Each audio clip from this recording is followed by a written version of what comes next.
जय श्री राम। शंखनाद में आपका स्वागत है। महाराष्ट्र में पिछले कुछ दिनों में ऐसे मुद्दे उठे हैं जिससे तुष्टीकरण वालों की परेशानी बढ़ गई है।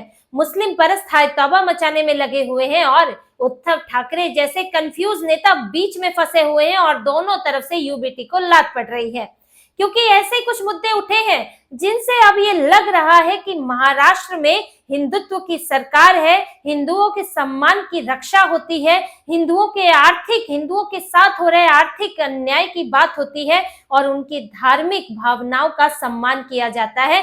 अब वो जो हिंदुओं ने जो पूरे महाराष्ट्र में जो वोट दिया गया था, जो हिंदुत्व की सरकार को चुनने का फैसला किया था, अब उसका नतीजा, उसके फल सामने आ रहे हैं। और जो औरंगजेब से लेकर मल्हार सर्टिफिकेट तक ऐसे ऐसे मामले उठ रहे हैं जो कि अघाड़ी ने, ये मुल्ला मौलवियों ने, इन्होंने सोचा नहीं था कि महाराष्ट्र में ये हो जाएगा, क्योंकि लोकसभा चुनाव के बाद तो लगा था अब तो अपनी ही सरकार है और वही आएगी, अघाड़ी के ये लुंज पुंज और तुष्टीकरण वाले दल आएंगे। लेकिन पिछले कुछ दिनों में ये मुद्दे उठे हैं। पहले औरंगजेब का मुद्दा उठा, उसके बाद लाउड स्पीकर की बात हुई विधानसभा में और अब मल्हार सर्टिफिकेट की बात हो रही है।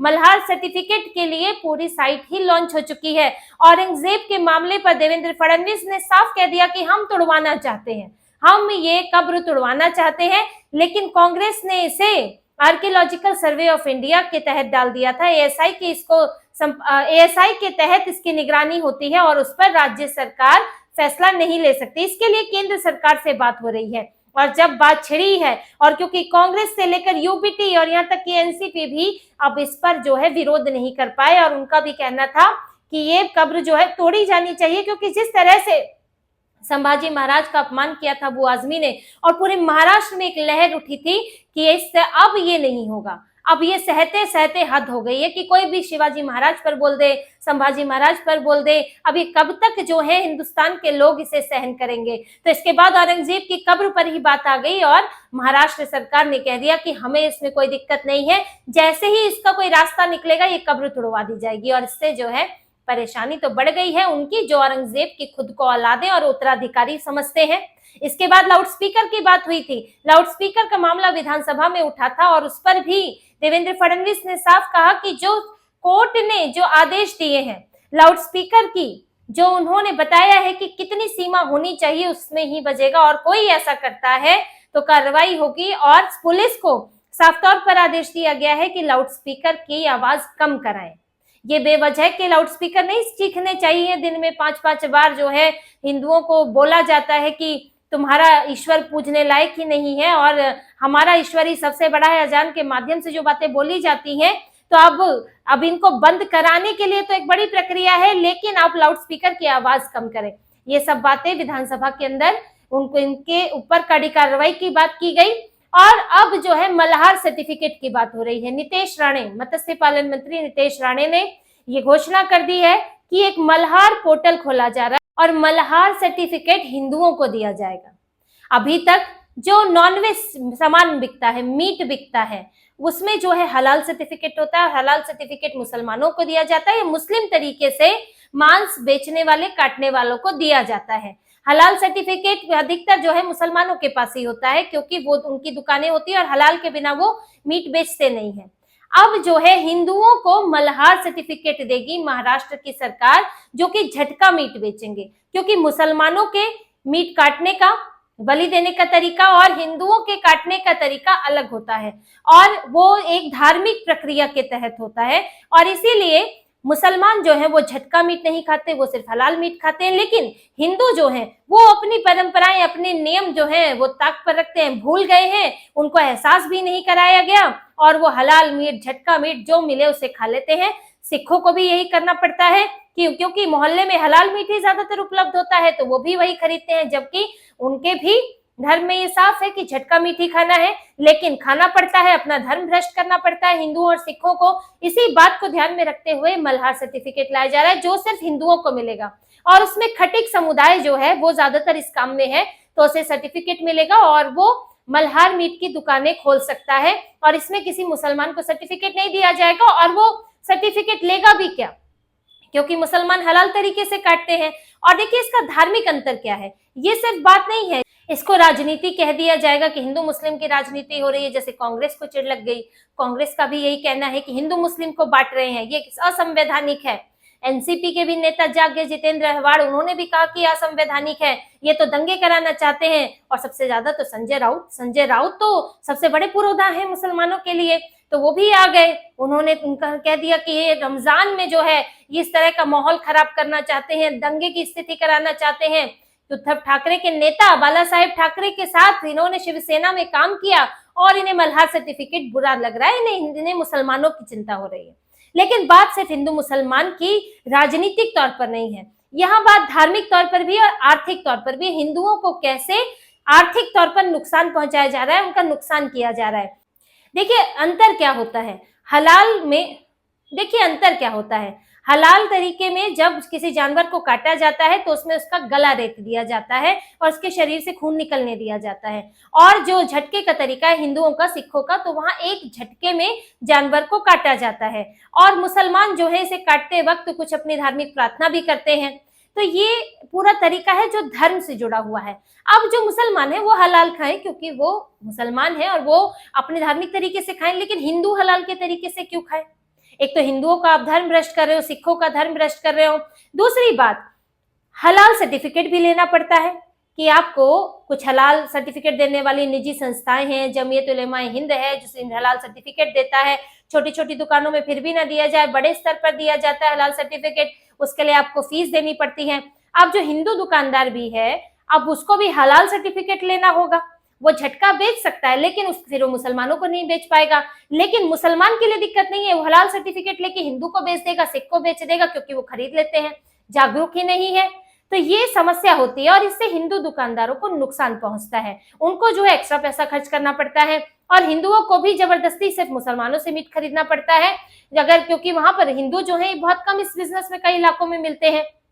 तो ये धार्मिक और आर्थिक दोनों तरह का नुकसान है, इसीलिए मल्हार सर्टिफिकेट जारी करने की बात हो रही है। और देखिए यही पूरा हलाल मीट का मामला यूपी में भी चल रहा है, क्योंकि ये तो सिर्फ मीट की बात है, हलाल सर्टिफिकेट का मामला इन्होंने पूरा देखिए क्या तंत्र बनाया हुआ है। यूपी में क्या चल रहा है, यूपी में हलाल सर्टिफाइड प्रोडक्ट्स पर बैन लगाया था, जो मामला सुप्रीम कोर्ट में है।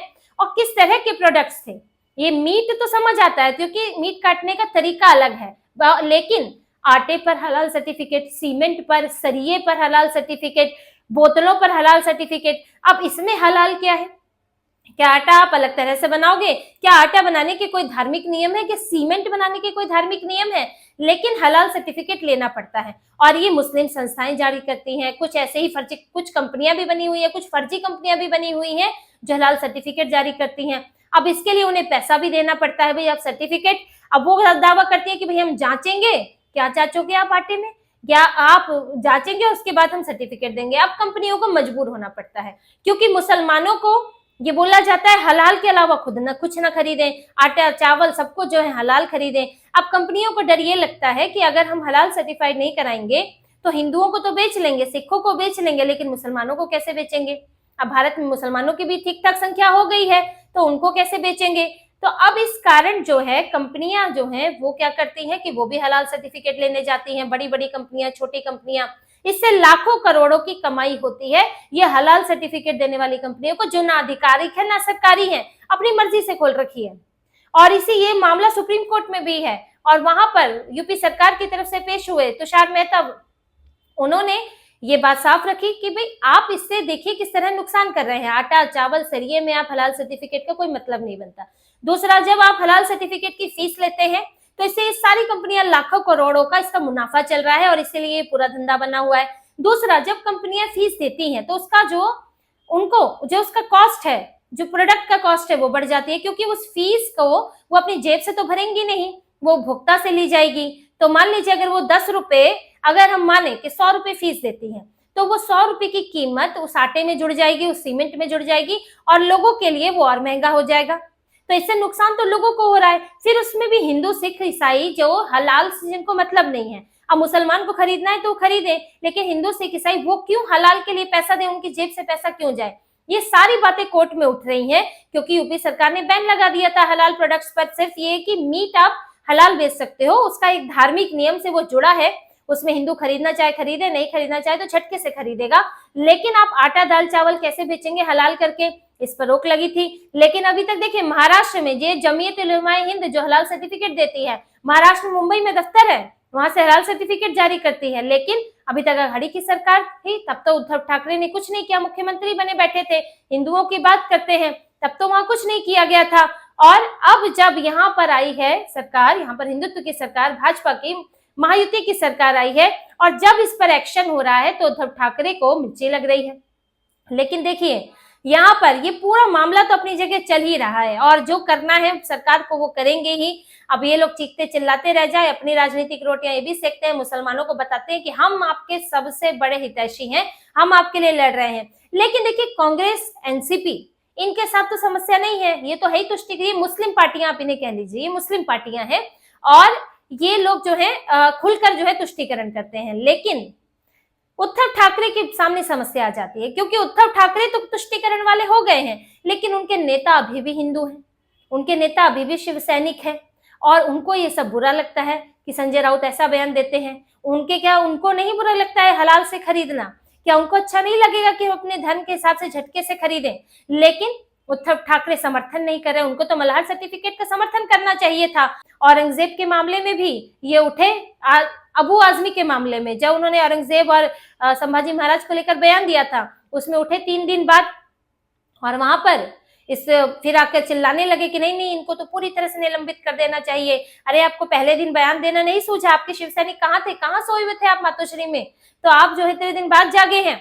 लेकिन देखिए इससे उनके जो नीचे के नेता हैं वो परेशान है, और उन्हें लगता है कि इस रवैये के साथ अब उद्धव ठाकरे पार्टी नहीं चला सकते और जीत नहीं सकते, इसलिए उनकी पार्टी से धड़ाधड़ इस्तीफे हो रहे हैं, और अब भी इस्तीफे हुए और वर्सोवा से इस्तीफे हुए हैं। अब ये जो मुंबई नगर निगम के लिए, बृहन मुंबई के लिए तैयारी कर रहे हैं, तो उसमें उद्धव ठाकरे का क्या हाल होगा कि उनके पूर्व नगर सेवक लगातार जा रहे हैं। अभी तक 50 नगर सेवक उद्धव ठाकरे की पार्टी छोड़ चुके हैं, और कुछ शिंदे में और कुछ बीजेपी की पार्टी में जा चुके हैं। और अभी हाल में वर्सोवा से उनके 2 पूर्व पार्षदों ने पार्टी छोड़ दी, राजू पेडनेकर और संजय पवार, वो पार्टी छोड़कर चले गए, शिंदे का दामन थाम लिया। इससे पहले वर्सोवा से राजू पटेल गई थी, जो कि एक बड़ी कद्दावर नेता उनकी मानी जाती है, लेकिन वो भी शिंदे के साथ चली गई। बांद्रा से उपविभागीय प्रमुख जितेंद्र जनवले वो भी छोड़कर चले गए हैं।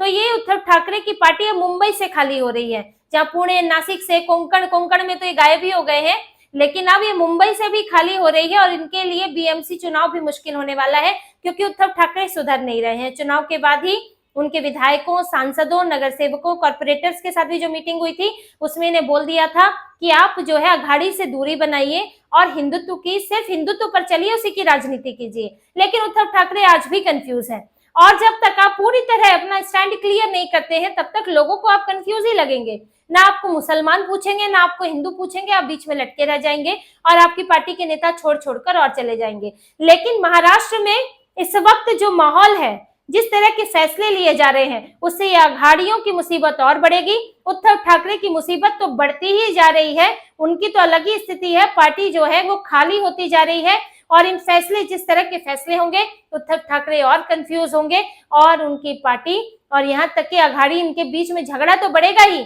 साथ ही इनकी पार्टियां भी, इनके नेता भी इन्हें छोड़ छोड़ कर जाएंगे। तो इसी तरह की और खबरें और विश्लेषण आपके लिए लाते रहेंगे, हमसे जुड़े रहिए, सब्सक्राइब कीजिए, कमेंट कीजिए। बहुत बहुत धन्यवाद। जय श्री राम।